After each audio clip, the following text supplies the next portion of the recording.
के लिए आपको हम धन्यवाद देते हैं। बहुत बहुत धन्यवाद। माननीय सांसद श्रीमती संभावी। धन्यवाद सभापति महोदया। एक युवा महिला सांसद होने के नाते हम ये अपना सौभाग्य मानते हैं कि अपनी पार्टी लोक जनशक्ति पार्टी की तरफ से इस फाइनेंस बिल 2024 में अपना पक्ष रखने का अवसर मुझे मिला। मैम बजट के बाद पहली बार बोल रहे हैं, इसीलिए हम अपनी वित्त मंत्री श्रीमती निर्मला सीतारमण जी को बधाई देंगे कि उन्होंने 7वीं बार सफलतापूर्वक एक बजट पेश किया है। और इस चीज़ से एक चीज़ तो ज़रूर साबित होता है कि बजट घर का हो या देश का, अगर वो किसी महिला के हाथ में है तो परफॉर्मेंस और प्रॉस्पेरिटी दोनों का गारंटी है। इस सदन में मैम हम उन 2 वर्गों का प्रतिनिधित्व करते हैं जो इस देश का वर्तमान भी है और भविष्य भी, युवा और महिला। महोदया, लोकतंत्र एक जब देश में चुनाव होता है तो लोकतंत्र अपना एक जनादेश देती है और हमें बहुत गर्व के साथ ये हम बता रहे हैं कि रिफॉर्म, परफॉर्म और ट्रांसफॉर्म के लक्ष्य के साथ तीसरी बार जनता ने हमें अपना मतदान रूपी आशीर्वाद देके सरकार बनाने के लिए हमें अपना जनादेश दिया है। आज 11 जून 1964 का वो दिन याद आता है जब तब के प्रधानमंत्री लाल बहादुर शास्त्री जी ने अपने देश को पहला संबोधन दिया था, जिसमें उन्होंने कहा था कि there comes a time in the life of every nation when it stands at the crossroads of history and must choose which way to go। 140 crore देशवासियों ने इस चुनाव में हमें अपना निर्णय देकर एक स्टेबल सरकार को चुना है। 2004 से 14 की वो जो 10 साल का पीरियड था हमारे देश का, उसको उन्होंने चुनौती दी है जब देश को सिर्फ घोटालों से और देश विरोधी गतिविधियों से जाना जाता था। यूपीए सरकार को जब हम याद करते हैं मैम तो उसको 3C की सरकार से हम याद करते हैं, करप्शन, कम्युनलिज्म एंड कन्फ्यूजन। पर जब हम एनडीए की सरकार को याद करते हैं तो हम उसको 3D सरकार से याद करते हैं, जो है development, dedication and delivery. Dedication है हर वर्ग को सुरक्षा और विकास देने का, हमारा डेवलपमेंट का विजन है और हम ये भी प्रयास करते हैं कि हमारी जितनी भी योजनाएं हैं वो हर एक व्यक्ति तक टाइम बाउंड डिलीवरी सिस्टम से पहुंचे।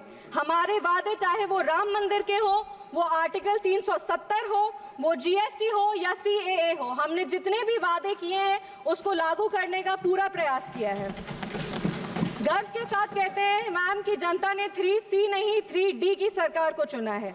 इस सदन में अक्सर हमारे तब के प्रधानमंत्री स्वर्गीय राजीव गांधी जी की एक बात कही जाती है कि उन्होंने कहा था कि दिल्ली से अगर लाभार्थी को 100 रुपये भेजा जाता है तो लाभार्थी के पास सिर्फ 15 रुपये पहुँच पाता है, 85 रुपये भ्रष्टाचार में चला जाता है। आज गर्व के साथ कहते हैं कि अगर दिल्ली से 100 रुपये जाता है तो एनडीए की सरकार में लाभार्थी तक 100 रुपये पहुँचता है और अगर कोई भी नागरिक 1 रुपये टैक्स भरता है तो उसको योजनाओं से 10 रुपये का लाभ होता है। अगर इसे इकोनॉमिक्स की भाषा में कहें तो एनडीए सरकार का रिटर्न ऑन इन्वेस्टमेंट सबसे ज़्यादा पॉजिटिव है।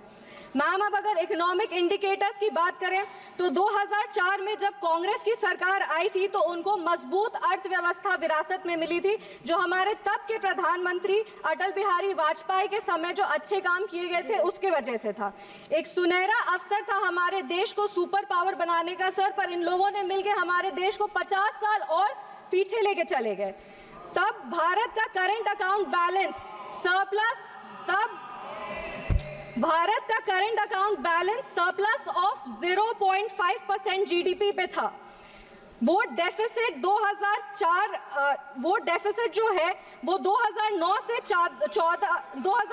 14 तक 3.3% हो गया सर।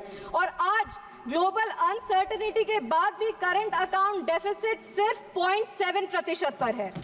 विपक्ष वाले लोग हमेशा सरकार को महंगाई पे घेरते हैं, हमेशा कहते हैं कि महंगाई इस सरकार में बहुत ज़्यादा है, तो उनके लिए भी कुछ आंकड़े हैं। कंज्यूमर प्राइस इन्फ्लेशन का एवरेज वाजपेयी जी के समय 4.1% था, जो 2004 से 9 में बढ़कर 5.8% हो गया और 9 से 14 में बढ़कर तो ये 10.4% हो गया।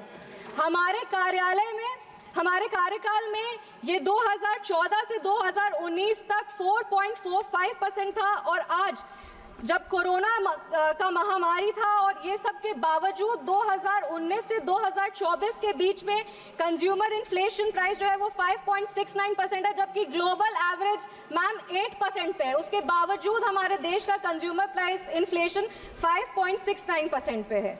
ये हमने तब करके दिखाया जब हमें कमज़ोर अर्थव्यवस्था विरासत में मिली। आज जब हम इन्वेस्टर्स से पूछते हैं हाउस द इन्वेस्टमेंट, तो वो कहते हैं हाई सर। भारत में कश्मीर से लेके कन्याकुमारी तक, आसाम से लेके गुजरात तक हर वर्ग हर राज्य में इन्वेस्टर्स आ रहे हैं, इन्वेस्ट कर रहे हैं। आज कश्मीर में यूएई का एमआर ग्रुप जिसने बुर्ज खलीफा बनाया सर, वो 500 करोड़ का निवेश करके मॉल और आईटी टावर बनाने जा रहे हैं। और हम सबको पता है कि इनके कार्यकाल में कश्मीर में फॉरेन डायरेक्ट इन्वेस्टमेंट के नाम पे क्या होता था। आज सर जब बजट आया है और हम लोग सब बजट की बात कर रहे हैं, तो लगातार विपक्ष के लोग कह रहे हैं कि ये बजट पार्शियल है, ये बजट सिर्फ बिहार का बजट है। तो उनके लिए भी कुछ आंकड़े हैं। बिहार का gross state domestic product rupees 9.7 lakh crore है, जो पिछले वर्ष से 13% ज़्यादा है। अक्टूबर 2019 से मार्च 2024 तक $214 मिलियन का एफडीआई आया है और 2023 से 24 तक भारत में रिकॉर्ड $70 बिलियन एफडीआई आया है, जो 2013 और 14 में सिर्फ $36 बिलियन थे। मेरे कहने का तात्पर्य ये है कि जब बिहार का इकोनॉमी एमर्जिंग इकोनॉमी है, बिहार का इकोनॉमी एस्पायरिंग इकोनॉमी, और जब केंद्र सरकार ने बिहार को सहयोग किया है, तब बिहार और मजबूती से खड़ा हुआ है। मैं प्रधानमंत्री जी को और वित्त मंत्री जी का विशेष आभार व्यक्त करती हूँ बिहार की तरफ से, जिन्होंने बजट के लिए इतनी अच्छी घोषणाएं बिहार के लिए की है। अगर जॉन एफ कैनेडी की एक बात कहें तो वो कहते थे कि American roads are not good because America is rich, but America is rich because American roads are good. मुझे पूरा विश्वास है कि आने वाले समय में बिहार का उदाहरण दिया जाएगा ये सारे शब्दों के लिए। मुझे पूरा विश्वास है कि डबल इंजन की सरकार बिहार को लगातार विकास की ओर लेके जाएगी।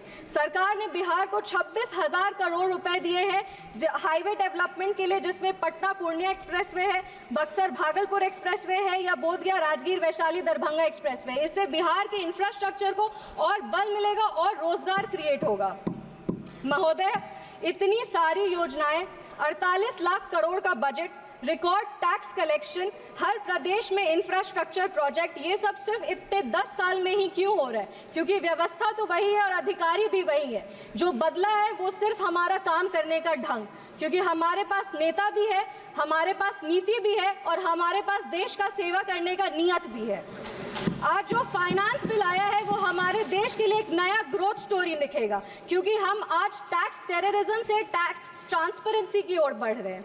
अगर फाइनेंस बिल और टैक्सेशन का बात करें तो हमारा टैक्स सिस्टम दुनिया का सबसे बड़ा टैक्स सिस्टम है और हमारे देश की जो अर्थव्यवस्था है वो इस पर निर्भर करती है। टैक्स बेस्ड रिफॉर्म्स किए गए हैं पिछले 10 वर्षों में और हमारा ग्रॉस टैक्स रेवेन्यू जो है वो पिछले वर्ष 34,64,792 करोड़ था और इस वर्ष 38,40,170 करोड़ होने का अनुमान है। विपक्ष वाले लोग हमेशा आरोप लगाते हैं कि केंद्र सरकार उनकी सहायता नहीं करती, तो उनको बता दें कि इस 48 लाख करोड़ में से 30% जो कि 12,47,211 करोड़ है वो राज्यों को दिए जाएंगे। हमारी सरकार की नीतियों के कारण हमारा नेट टैक्स रेवेन्यू जो है वो 2014 में 9 लाख करोड़ था, वो आज बढ़ करके 25 लाख करोड़ है और हमारा tax to GDP ratio record 11.8% पर है। हमारी सरकार ने जीएसटी लगाकर पिछले 70 वर्षों में जो सबसे बड़ा सुधार है वो किया है।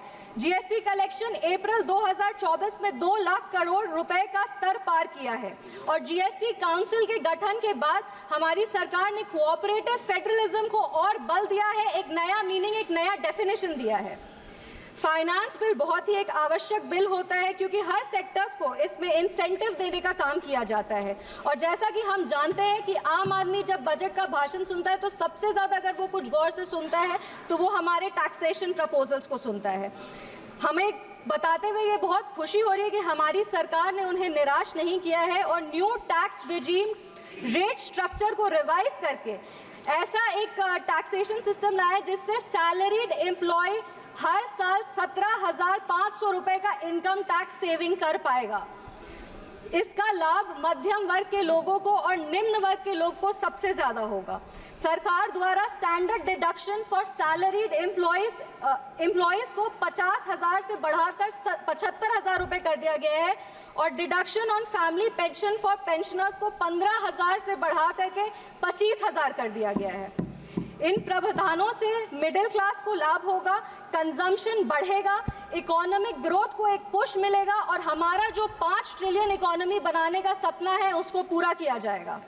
आज भारत स्टार्टअप के क्षेत्र में पूरे विश्व में प्रसिद्ध है और हम ये बता देना चाहते हैं कि भारत आज 3rd लार्जेस्ट स्टार्टअप का एक हब है जिसकी संख्या 1.25 लाख है और 110 यूनिकॉर्न्स हैं। एक बहुत इंटरेस्टिंग फैक्ट मैं सदन के सामने रखना चाहती हूँ कि ये जो रिकग्नाइज स्टार्टअप है उसका 45% टायर 2 और टायर 3 जो सिटीज़ हैं उसमें, मतलब इसका ये मतलब होता है कि सिर्फ बैंगलोर ही नहीं बल्कि हमारे बिहार के बक्सर में या भागलपुर में भी अगर कोई बैठा हुआ हो तो वो भी आज लोगों को रोजगार दे रहे हैं, वो अपने स्टार्टअप के माध्यम से हमारे प्रदेश का विकास कर रहे हैं। इन स्टार्टअप्स को और बढ़ावा देने के लिए एंजल टैक्स को अबॉलिश करने की घोषणा की गई है जो अर्ली स्टेज स्टार्टअप को फंडिंग देने में आसानी होगा और लिटिगेशन कम करेगा। और इसका जब अगर लिटिगेशन कम होगा तो फोकस इनोवेशन और ग्रोथ पे होगा। अब हमारे जो छोटे छोटे क्षेत्र है, मेरा क्षेत्र समस्तीपुर है, वैसे सारे जगहों पे भी जोमैटो, स्विगी, अमेजॉन जैसे कंपनीज ऑपरेट करेंगे और वहाँ युवाओं को रोजगार मिलेगा।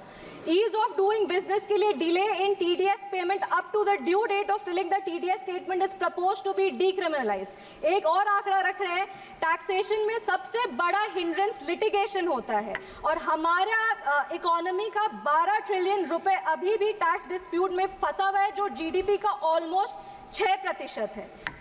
इस बजट में विवाद से विश्वास स्कीम की घोषणा की गई है जिससे ये सारे जो पेंडिंग इनकम टैक्स डिस्प्यूट्स हैं उसको रिजॉल्व किया जाएगा। To reduce litigation in international taxation and enhance certainty, the government proposes to expand the scope of safe harbor rules and streamline the transfer pricing assessment process.